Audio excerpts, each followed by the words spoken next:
ॐ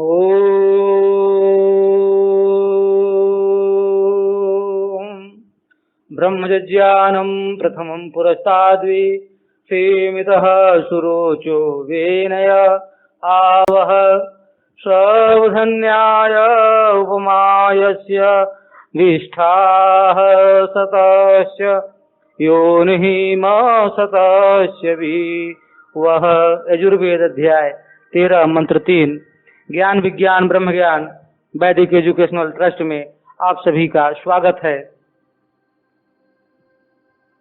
ग्राम Bhaidpur, post Nadni 96, जिला Mirzapur, Uttar Pradesh. Gmail ID GYANVIGYAN98@gmail.com। ज्ञान विज्ञान ब्रह्म ज्ञान 98@gmail.com। Mobile number 93058616। वैराग्य सत्कम पार्ट 6। गंगा तीरे हिमगिरी शिला बद्ध पद्मासनस्य ब्रह्मध्यानाभ्यसन विधीनां योग निन्द्रां गतस्य किं तैर्भाव्यं मम सुदीव सैर्यत्र ते निर्विशंका संप्राप्स्यन्ते जरठ हरिणा श्रृंग कंडु विनोदम। अर्थ आहा, वे सुख के दिन कब आएंगे जब हम गंगा किनारे हिमालय की शालियों पर पद्मासन लगाकर विधान अनुसार आंख मूंदकर ब्रह्म का ध्यान करते हुए योग निद्रा में मग्न हो गए और बूढ़े बूढ़े हिरण्य निर्भय हो हमारे शरीर की रगड़ से अपने शरीर की खुजली मिटाते होंगे। जिन पुरुषों को यह सुख प्राप्त है वही सच्चे सुखिया हैं, उन्हीं का जीवन धन्य है। प्रेमिक के प्रेम में तन्मय हो जाने में ही मजा है। जब पूरी तरह से ध्यान लग जाता है तब शरीर पर पक्षी बैठे या जानवर खुजली मिटावे या चाहे जो करें कोई खबर नहीं रहती है। ऐसे ध्यानियों को ही सिद्धि मिलती है। महाकवि दाग कहते हैं, कमाल इश्क है ये दाग महब हो जाना, मुझे खबर नहीं नफा क्या जरर कैसा। प्रेम में जो लोग तन्मय हो जाते हैं उन्हीं के प्रेम प्रेम है। बिना प्रेम के प्रेम थोथा है। मैं तन्मय हूँ इसलिए मुझे घाटे लाभ की फिक्र तो क्या, खबर ही नहीं। कबीर कहते हैं, प्रेम प्रेम सब कोई कहे प्रेम न चिन्हे कोय, 8 पहर भी ना रहे प्रेम कहावे सोय। लौ लागी जब जानिए छूटी न कबहू जाए, जीवन लौ लागी रहे मुआ माही समाए। कबीर साहब कहते हैं, प्रेम प्रेम सब कहते हैं पर प्रेम को कोई नहीं जानता। जिसमें 8 पहर डूबा रहे वही प्रेम है। लौ लगी तभी समझो जबकि लौ छूट न जाए। जिंदगी भर लौ लगी रहे और मरने पर प्यार में समा जाए। चित्त का स्वभाव है कि वह अगली पिछली बातों को याद करता है। इंद्रियों का स्वभाव है कि वे अपने अपने विषयों की ओर झुकती हैं। कान आवाज सुनना चाहता है, नेत्र नई वस्तु देखना चाहते हैं, पर इस तरह ईश्वर उपासना करने से कोई लाभ नहीं। वृथा अमूल्य समय नष्ट करना है। ईश्वर उपासना करने वाले को सबसे पहले अपने चित्त और इंद्रियों को उनके कामों से हटाकर अपने अधीन कर लेना चाहिए। बिना चित्त के एक तरफ हुए और बिना इंद्रियों को उनके काम से रोके ध्यान नहीं लग सकता। ध्यान करने वाला न शरीर को हिलावे और न किसी तरफ देखे। अगर किसी तरफ भयानक शब्द हो या कोई जीव काटे तो भी ध्यानी का ध्यान न टूटना चाहिए। आजकल अधिकांश कर्मकांडी गोमुखी हैं, हाथ चलाते जाते हैं और मन में अनेक गढ़ंत गढ़ते जाते हैं। कोई कुछ कहता है तो उसकी भी सुन लेते हैं। ऐसी ईश्वर उपासना से क्या लाभ? एक गोपी का कृष्ण में आदर्श प्रेम। एक बार एक गोपी यशोदा के घर दीपक जलने आई। वहां कृष्ण खेल रहे थे। वह कृष्ण के प्रेम में ऐसी पड़ी कि उसने बत्ती के बजाय अपनी उंगली दीपक पर लगा दी। यहाँ तक कि उसकी साड़ी उंगली जल गई, पर उसे खबर न हुई। किसी दूसरे ने उसे चेत कराया तो उसे चेत हुआ। एक नमाजी मियाँ को उल्टा का उपदेश। इसी तरह एक मियाँ जी भी जानमाज बिछाकर नमाज पढ़ने लगे। उधर से एक व्यभिचारिणी स्त्री अपने यार के प्रेम में डूबी हुई उससे मिलने चली। वह प्रेम में ऐसी डूबी हुई थी कि वह मियाँ जी की जानमाज पर होकर निकल गई। मियाँ जी को क्रोध आ गया। आपने उसे 2-4 गालियां सुनाई।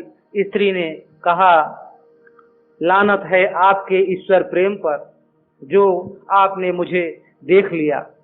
प्रेम तो मेरे जैसा होना चाहिए, जो अपने यार के प्रेम में मुझे न आप दिखे और न आपकी जानमाज ही। सच है, दिखाऊं प्रेम से कोई लाभ नहीं। प्रेम हो तो ऐसा हो कि अष्टपहर 64 घड़ी अपने प्रेमी का ही ध्यान रहे और उसमें मनुष्य ऐसा डूबा रहे कि तन बदन की भी सुध न रहे। वैसे प्रेम से ही जगदीश मिलते हैं। दोहा। ब्रह्म ध्यान धर गंग तट, बैठूं गो तज संग, कब धौं वह दिन होए गो, हिरन खुजावत अंग।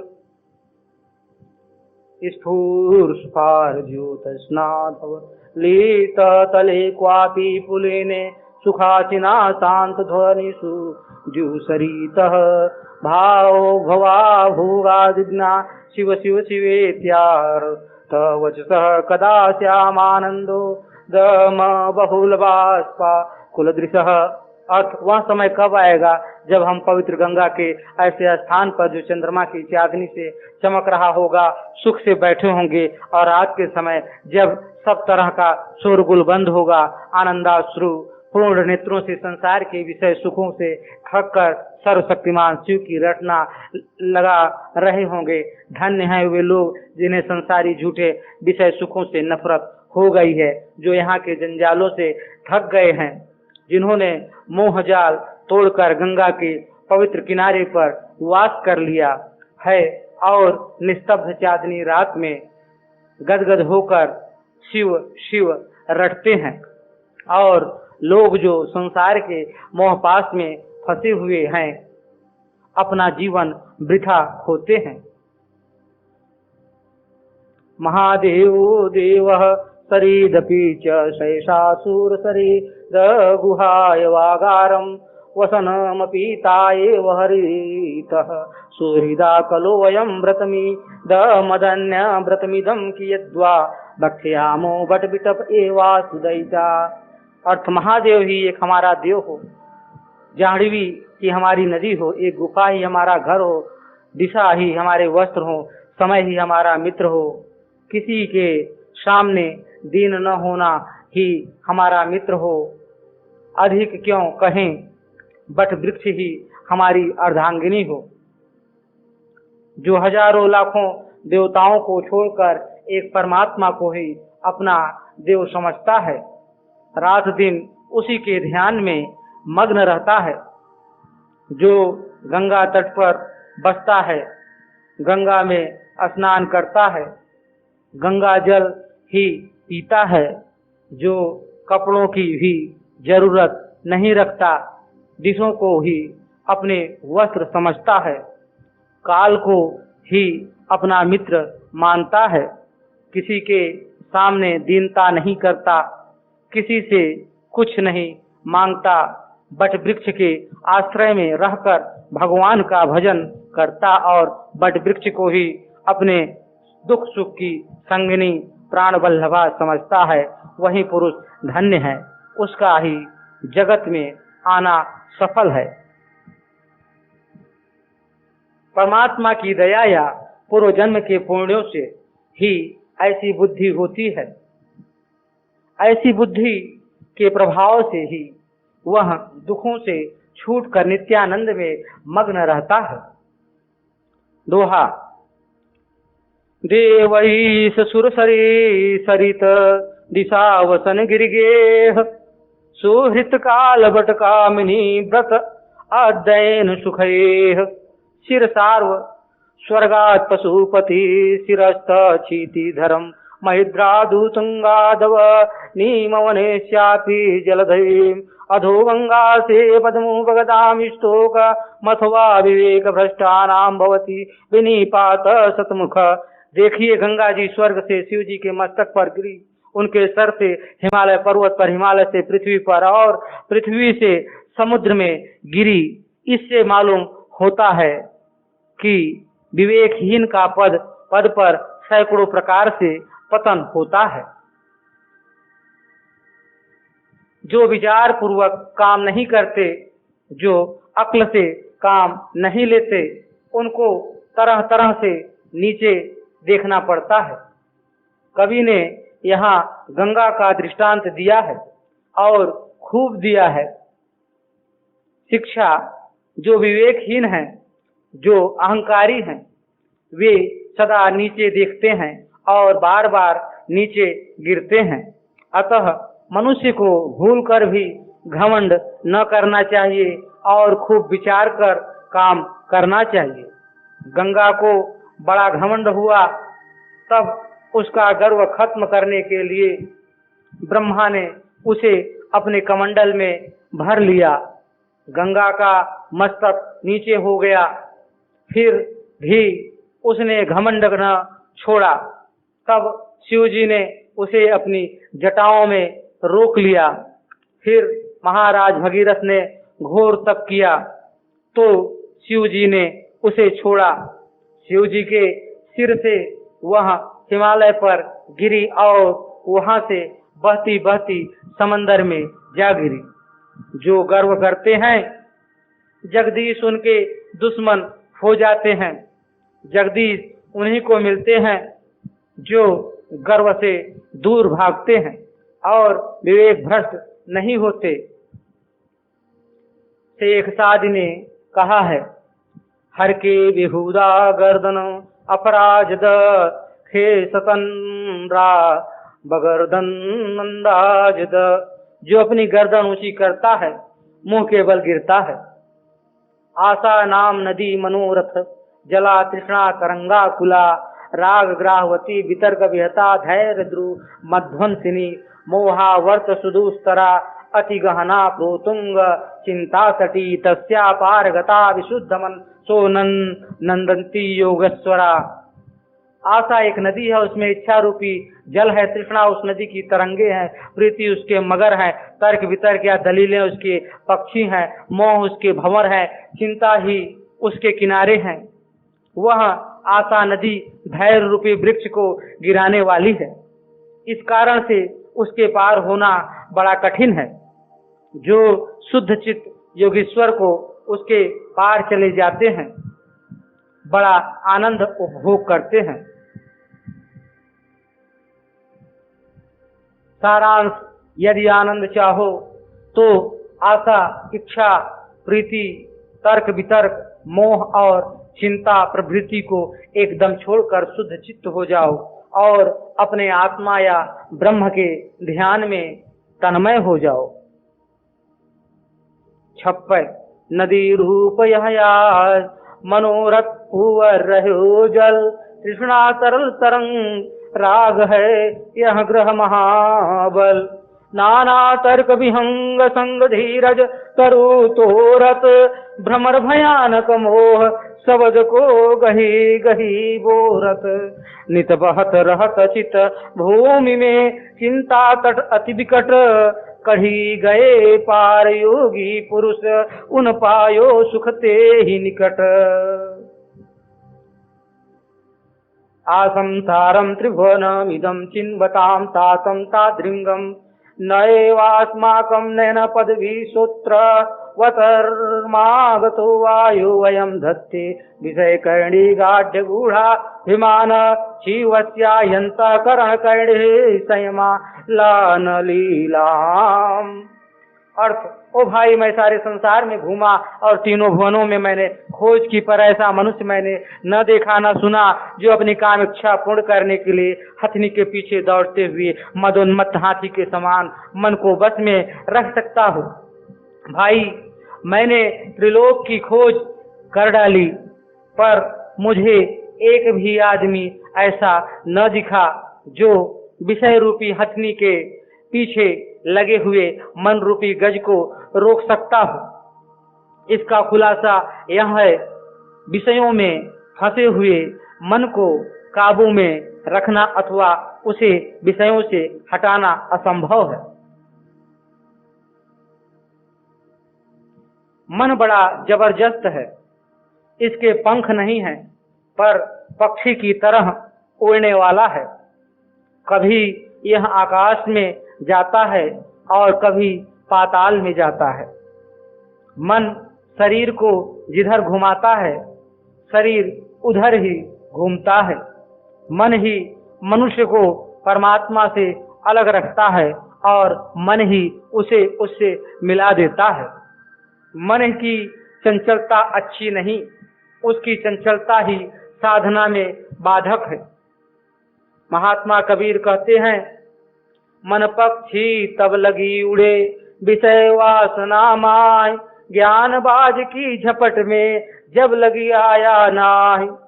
मन के बहुत रंग हैं, छिन छिन मध्य हो, एक रंग में जो रहे ऐसा बिरला कोय। जेती लहार समुद्र की तेती मन की दौर, सहज हीरा उपजे जो मन आवे थोर।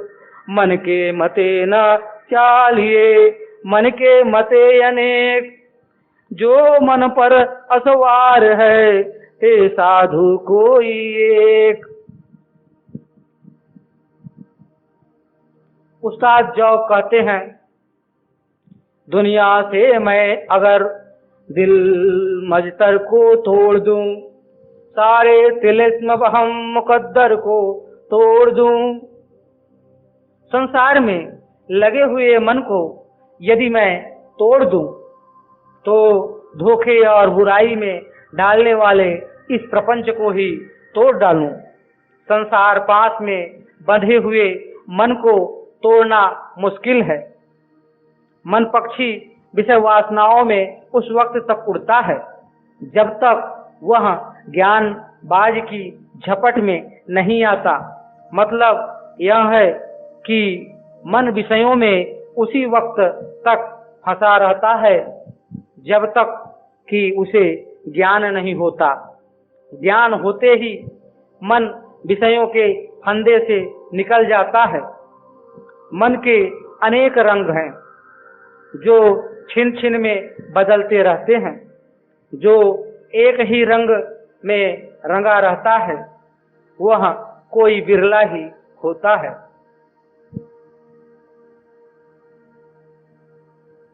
समुद्र की जितनी लहर है, मन की उतनी ही दौड़ है। अगर मन एक ही ठिकाने ठहर जाए तो सहज में हीरा पैदा हो जावे।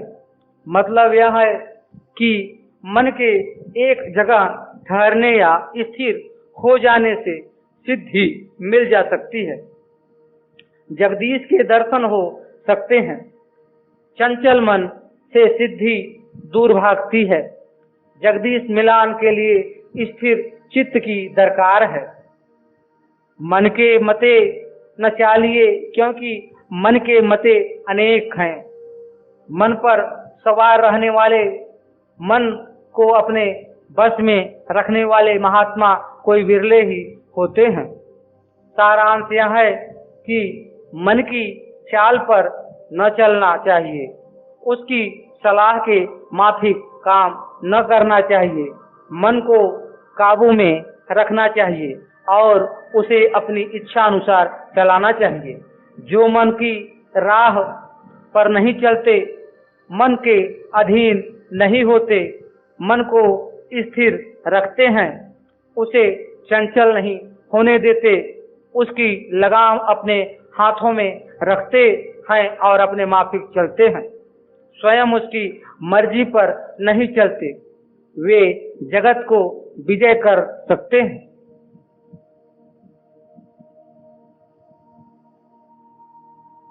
वे नाना प्रकार की सिद्धियों को प्राप्त कर सकते हैं और जगदीश से मिलकर अक्षय सुख के अधिकारी हो सकते हैं।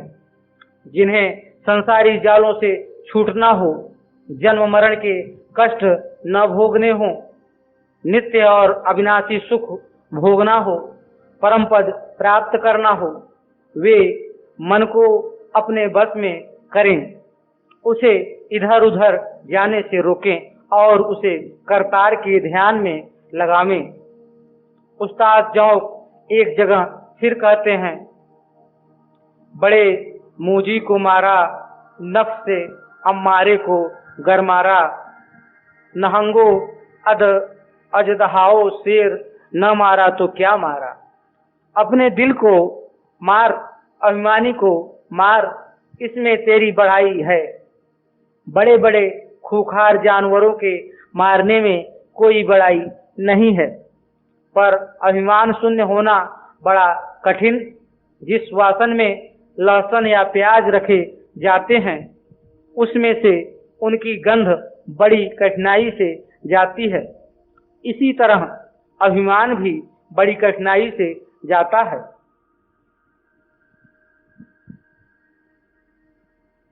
इसके नाश का उपाय विवेक या ज्ञान है।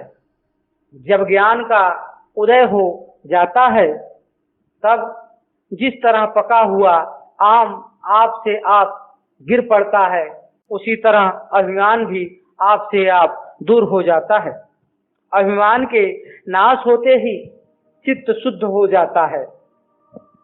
चित्त के शुद्ध होने से परमात्मा के दर्शन होने की राह साफ हो जाती है। मनुष्यों, अभ्यास करो, अभ्यास से सब कठिनाइयां हल हो जाती हैं। जैसे भी हो, मन को वासनाहीन बनाओ। वासनाहीन निर्मल चित्त वाले व्यक्ति पर उपदेश जल्दी असर करता है और उसमें ईश्वरानुराग शीघ्र ही उत्पन्न हो जाता है।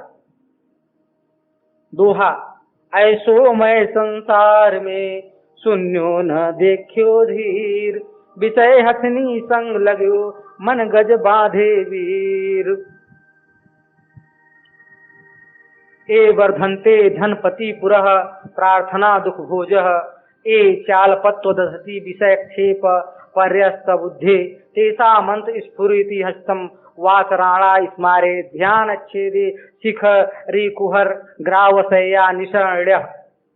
वे दिन जो धन के लिए धनवानों की खुशामद करने के दुख से बड़े मालूम होते थे और वे दिन जो विषयासक्ति में छोटे लगते थे, उन दोनों प्रकार के दिनों को हम पर्वत की एकांत गुहा में पत्थर की शिला पर बैठे हुए आत्म ध्यान में मग्न होकर अंतःकरण में हंसते हुए याद करेंगे। जिन लोगों को अनेकों प्रकार के ऐसो इशरत और भोग विलास के सामान मैसर हैं, जिनके यहाँ किसी भी संसारी भोग विलास की सामग्री का अभाव नहीं है, जिनके सुंदरी मृगनयनी कामनी सेवा करने को हैं, जिनके दास दासी हैं, जिनके बाग बगीचे हैं, जिनके गाड़ी घोड़े और मोटर है, जिनके पीछे अनेक तरह के खुशामदी लगे रहते हैं, जिनके हाथ में द्रव्य है अथवा राजकृपा है, ऐसे लोगों के दिन दिन बड़ी ही जल्दी काटते हैं। उन्हें दिन रात बीतते हुए मालूम ही नहीं होते। लंबे लंबे दिन भी छोटे प्रतीत होते हैं। किंतु जिन लोगों को सब तरह का अभाव है, जो हर बात के लिए तंग हैं, जो अपनी इच्छा पूरी करने के लिए धनियों से धन मांगते हैं, उनकी खुशामद करते हैं, उनकी दुत्कार फटकार सहते हैं, अपमानित होते हैं, उनके लिए वे ही दिन बड़े भारी मालूम होते हैं। कांटे भी नहीं कटते, किंतु जो लोग विषयों का सामान होते हुए भी विषय सुख नहीं भोगते और अभाव होने पर भी इच्छा नहीं रखते, इसलिए धनियों के देहरे नहीं धोखते, उनकी खुशामद नहीं करते, अपने आत्मा राम में ही मस्त रहते हैं, वे सुखी हैं। उन्हें दिन बड़े और छोटे नहीं लगते।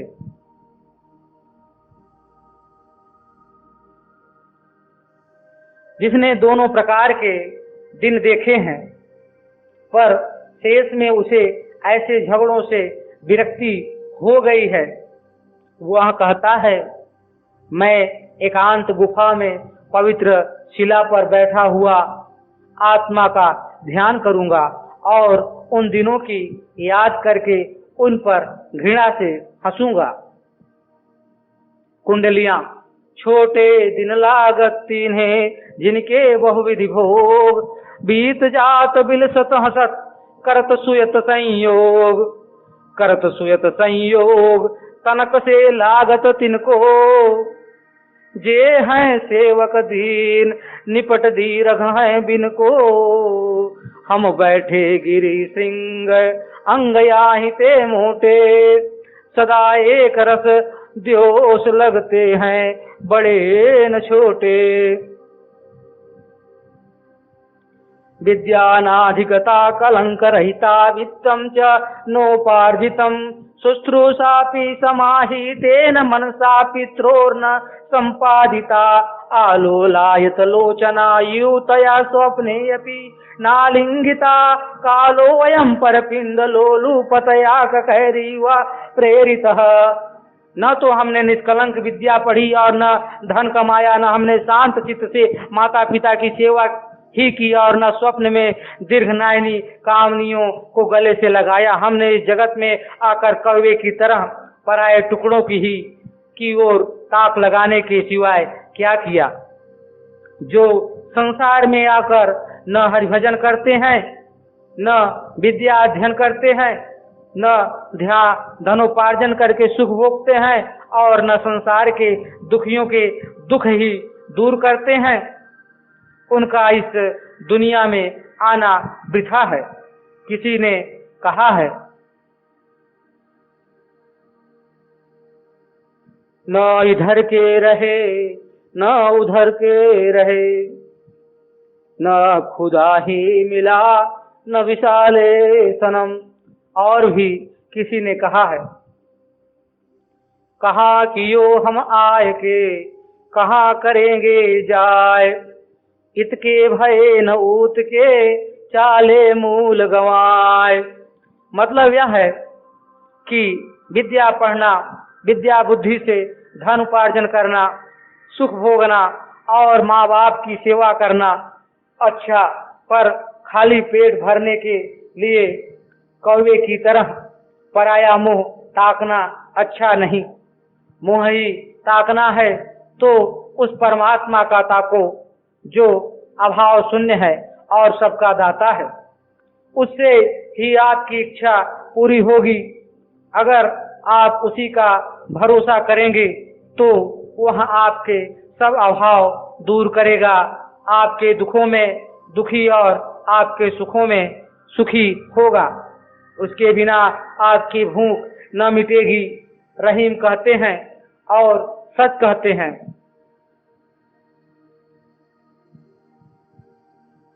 राम चरण पहचान बिन मिटी न मन की दौर, जन्म गवाए बाद ही रटत पर आए पौर। भगवान के चरण कमलों से परिचय हुए बिना, उनके पद पंकजों से प्रेम हुए बिना मनुष्य के मन की दौड़ नहीं मिटती, मन की चंचलता नहीं जाती और स्थिरता नहीं होती। मन के स्थिर हुए बिना भगवान के भजन में मन नहीं लग सकता। जो लोग गेरुआ बाना धारण करके साधु हो जाते हैं और भगवान में मन नहीं लगाते, वे लोग पेट के लिए दर दर चीख चिल्लाकर अपना दुर्लभ मनुष्य जन्म वृथा ही गंवाते हैं। वे मूर्ख इस बात को नहीं समझते कि यह मनुष्य जन्म बड़ी कठिनाई से मिला है, ऐसा मौका जल्दी नहीं मिलने का। अगर यह जन्म पेट की चिंता में ही गंवाया जाएगा तो फिर 84 लाख योनियों में जन्म लेने के बाद कहीं मनुष्य जन्म मिलेगा। इससे तो यही अच्छा होता कि वे संसार त्यागी बनने का ढोंग न रचकर संसारी या गृहस्थ ही बने रहते। संसारी बने रहने से वे इस दुनिया के मिथ्या सुख भोग तो भोग लेते, ऐसे ढोंगी दोनों तरफ से जाते हैं।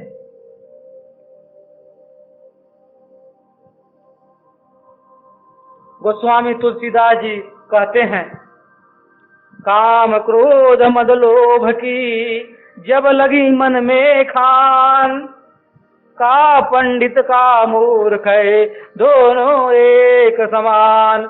इत कुल की करनी तजे उतना भजे भगवान, तुलसी अघवर के भये ज्यों बघुर के पान। तुलसी पति दरबार में कमी वस्तु कुछ नाही, कर्महीन कल्पत फिरत चूक चाकरी माई। राम गरीब निवाज है राम देत जन जान, तुलसी मन परि हरत नहीं घुरु बिनिया की बान।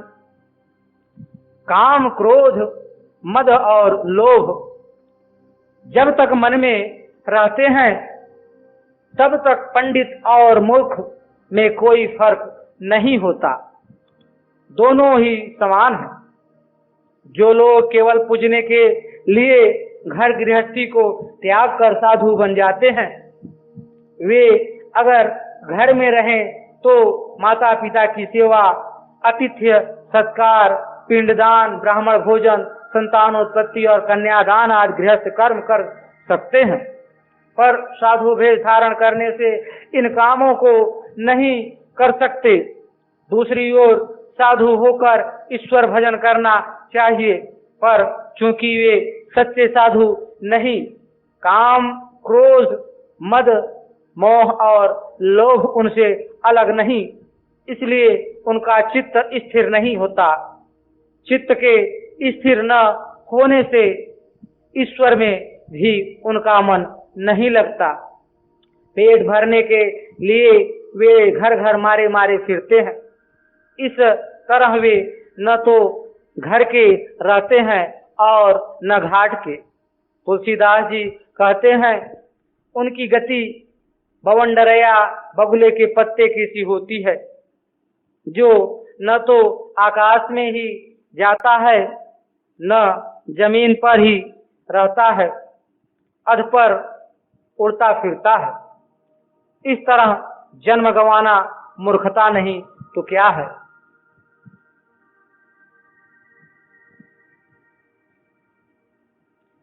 जो लोग मेहनत मजदूरी करके कमा नहीं सकते और बैठे बैठे मिलता नहीं, वे कुटुंब का पालन न कर सकने की वजह से साधु बन जाते हैं।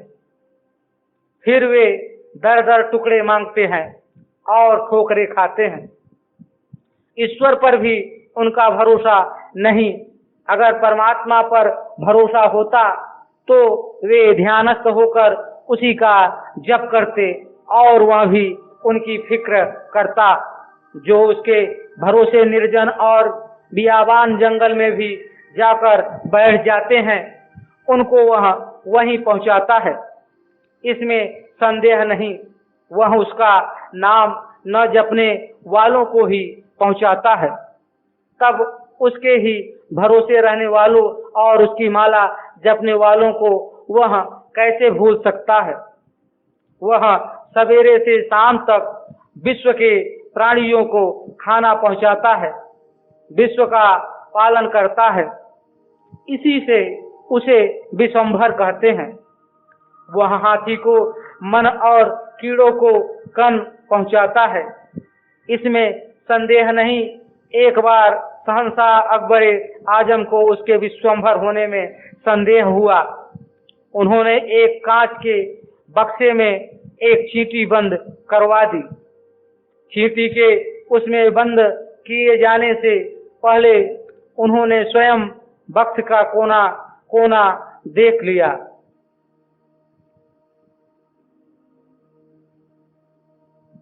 फिर उसमें चींटी बंद कराकर ताला लगा दिया और चाबी अपने पास रख ली। बक्स भी दिन रात अपने सामने ही रखा। 24 घंटे बाद जब बक्स खोला गया तो चींटी के मुंह में एक चावल का दाना पाया गया। बादशाह का शक रफा हो गया। उन्होंने भी उसे विश्वंभर मान लिया।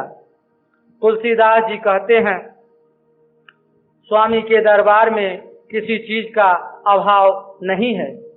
उनके दरबार में धर्म, अर्थ, काम और मोक्ष चारों पदार्थ मौजूद हैं। उनके भक्त जो चाहते हैं उन्हें वही मिल जाता है।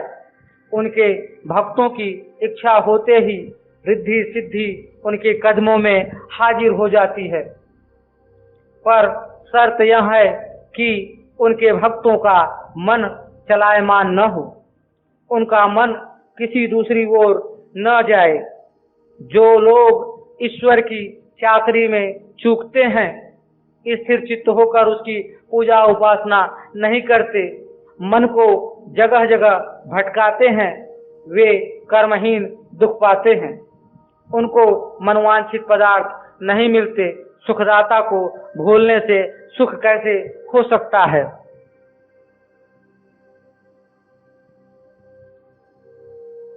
भगवान दीनबंधु, दीनदयाल और गरीब परवर हैं। वे दीनों के दुख दूर करने वाले और गरीबों की गरीबी या मोहताजी मिटाने वाले हैं। वे अपनों को अपना समझकर इस लोक और परलोक में पूर्ण सुख ऐश्वर्य देते हैं। इस दुनिया में अर्थ, धर्म और काम देते हैं और मरने पर उस दुनिया में स्वर्ग या मोक्ष देते हैं। मतलब यह है, जो ईश्वर की शरण में जाता है, चले जाते हैं, ईश्वर अपने उन शरणागतों की इच्छाओं को उनके मन में इच्छा होते ही पूरी कर देते हैं। पर अफसोस तो यही है कि मन अपनी गुरु बिनिया की आदत नहीं छोड़ता, अर्थात मन संसारी पदार्थों में जाए बिना नहीं रहता। अगर मन संसारी पदार्थों में जाना छोड़ दे तो दरिद्रता रहे ही क्यों, सारे अभाव दूर हो जाएं। 56 विद्या रहित कलंक ताहि चित्त में नहीं धारी, धन उपजायो नाहि सदा संगी सुखकारी, माता पिता की सेवा शुश्रूषा नेक न कीन्ही, मृग नैनी नौ नारी अंक भर कबहू न लीन्ही, यों ही व्यतीत कीन्हो समय ताकत डोलो काक ज्यों, ले भाज्यो टुक पर हाथ ते चंचल चोर चलाक ज्यों। वितीर्णे सर्वसे तरुण करुणा पूर्ण हृदया, स्मरंत संसारे विगुण परिणाम विधि गति, वयम पुण्यारण्ये परिणत सरच इंद्रिय किरणे, श्रियाम निश्यामो हर चरण चित्तेक शरणा। और सर्वस्व त्याग कर अथवा सर्वस्व नष्ट हो जाने पर करुणा पूर्ण हृदय से संसार और संसार के पदार्थों को सारहीन समझकर केवल शिव चरणों को अपना रक्षक समझते हुए हम शरद की चांदनी में किसी पवित्र वन में बैठे हुए कब रातें बिताएंगे। वह दिन कब आएंगे जब हम सर्वस्व त्याग कर संसार को असार समझकर, संसार के सुखों को अनित्य समझकर, संसार के भोग विलासों को दुख मूल समझकर, विषयों को विष समझकर किसी पवित्र वन में बैठे हुए शरद ऋतु की चांदनी रात को शिव शिव की रटना लगाते हुए व्यतीत करेंगे। अर्थात हमारे ये दिन जो संसारी जंजालों में बीते जा रहे हैं, वृथा नष्ट हो रहे हैं, जब हम सबको त्याग कर भगवान का भजन करेंगे तभी हमारे दिन ठीक तरह से काटेंगे। अब हम उन्हीं दिनों को सार्थक हुआ समझेंगे। संसारी सुखों से तो हम अघा गए हैं। तुलसीदास कहते हैं, दुखदायक जाने भले सुखदायक भेज राम, अब हमको संसार को सब विधि पूरन काम। हे मन, अब परमात्मा में लग, संसारी सुखों में अब हमारी इच्छा नहीं, इनकी पोल अब हमने देख ली। वयमिह परितुष्टा बलकलय त्वं च लक्ष्मया, स्वमयि परितोषो निर्विशेषावशेष, स तु भवति दरिद्री यस्य तृष्णा विशाला, मनसि च परितुष्टे को अर्थवान को दरिद्रः। अर्थ, हम वृक्षों की छाल पहनकर संतुष्ट हैं, आप लक्ष्मी से संतुष्ट हो, हमारा तुम्हारा दोनों का संतोष समान है, कोई भेद नहीं। वह दरिद्र है जिसके दिल में तृष्णा है। मन में संतोष आने पर कौन धनी और कौन निर्धन है। अर्थात संतोषी के लिए धनी और निर्धन दोनों बराबर हैं। जिसमें संतोष है वह सदा सुखी है, उसे कोई सुख नहीं जिसकी इच्छाएं बड़ी बड़ी हैं। जिसे संतोष नहीं है वह सदा दुखी है। संतोष बड़ी से बड़ी दौलत से भी अच्छा है। जो सुखी होना चाहे वह तृष्णा को त्यागे और परमात्मा जो दे उसी में संतोष करे। संतोषी के लिए कोई व्याधि नहीं है। संतोषी के चित्त, मन और काया सदा सुखी रहते हैं। संतोषी किसी की खुशामद नहीं करता है।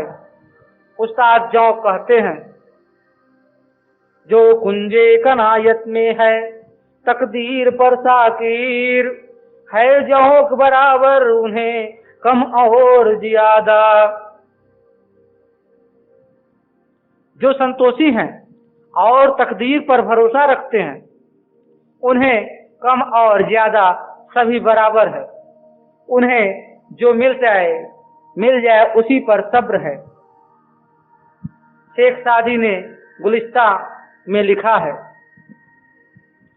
ऐ कनायत तबन गरम गरदाम, के बराए तो हे वने मत निस्त।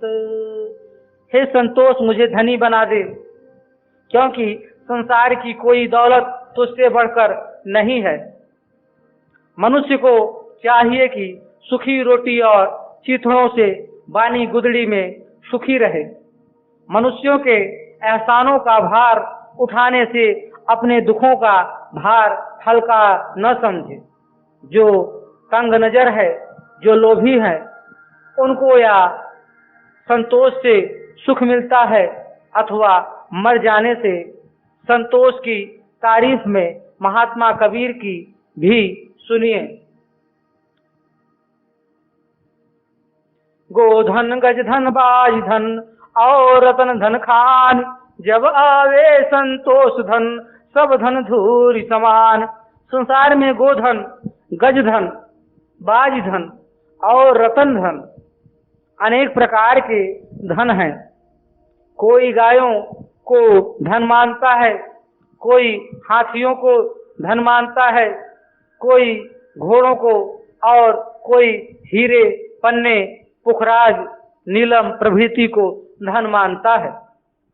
संसारी लोग इन सब को ही धन समझते हैं, पर इन धनों से किसी की भी तृष्णा नहीं बुझती, संतोष नहीं आता, शांति नहीं मिलती। जब संतोष रूपी धन मनुष्य के हाथ में आता है, तब वह गाय, बैल, घोड़े, हाथी, मुहर, अतर्पी और हीरे पन्ने प्रभृति धनों को मिट्टी के समान समझता है और संतोष धन से सुखी हो जाता है। सारांश यह है कि जय घोड़े, हाथी, पन्नों, हीरे प्रभृति के किसी को सुख शांति नहीं मिलती। सुख शांति मिलती है केवल संतोष से। अतः संतोष धन सब धनों से बड़ा धन है और धन देखने में अच्छे मालूम होते हैं, पर उनमें वास्तविक सुख नहीं। वास्तविक सुख संतोष में ही है।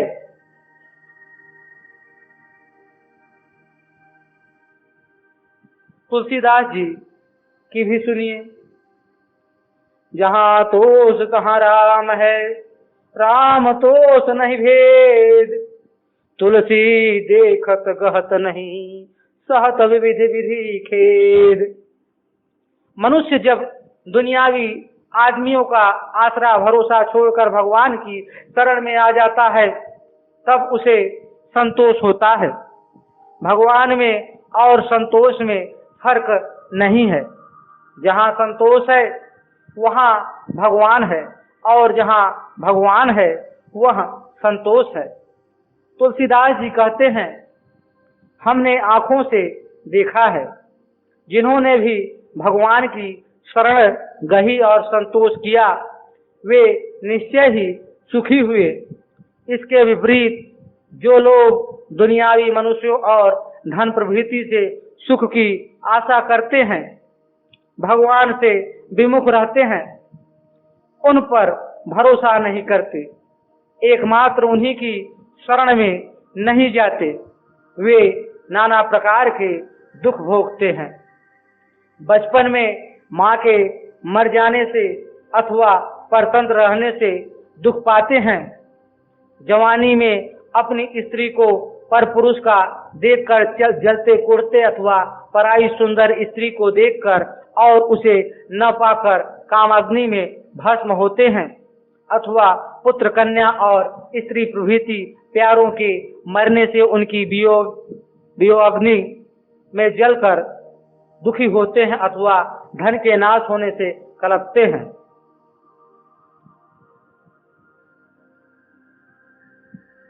बुढ़ापे में आँख, कान आदि इंद्रियों के बेकाम हो जाने से और शरीर में शक्ति न रहने एवं जने जने से अपमानित होने से घोर दुस्सह दुख सहन करते हैं। जब तरह तरह के रोग आकर घेर लेते हैं, तब जीवन भार स्वरूप मालूम होता है। जब ऐसे ऐसे झंझटों में तृष्णा को साथ लेकर मर जाते हैं, तब फिर 84 लाख योनियों में जन्म लेते और मरते हैं।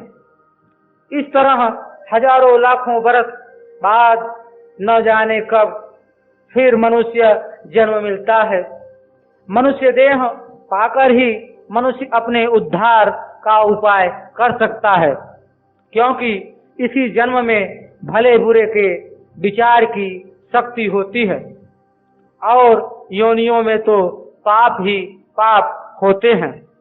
अतः मनुष्य जन्म को मामूली बात समझकर यों ही दुनियावी सुख भोगों में नहीं गंवाना चाहिए।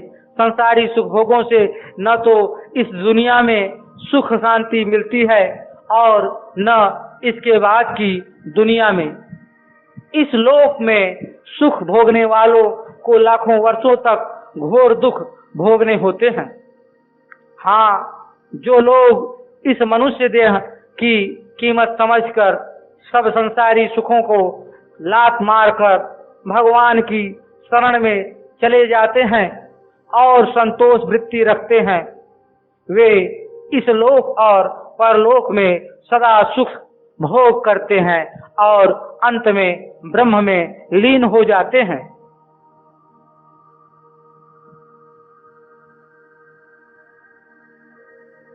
छप्पे। तुम धन सो संतोष हमहु हैं वृक्ष बकलते, दो भय समान नयन मुख अंग सकलते। जाने जात दरिद्र बहुत तृष्णा है जिनके, जिनके तृष्णा नाय बहुत संपत है तिनके। तुम ही विचार देखो दृगन को निर्धन धनवंत को, जूत पाप कौन निष्पाप को वसंत यरु संत को। Like, subscribe and also share. Thanks for watching.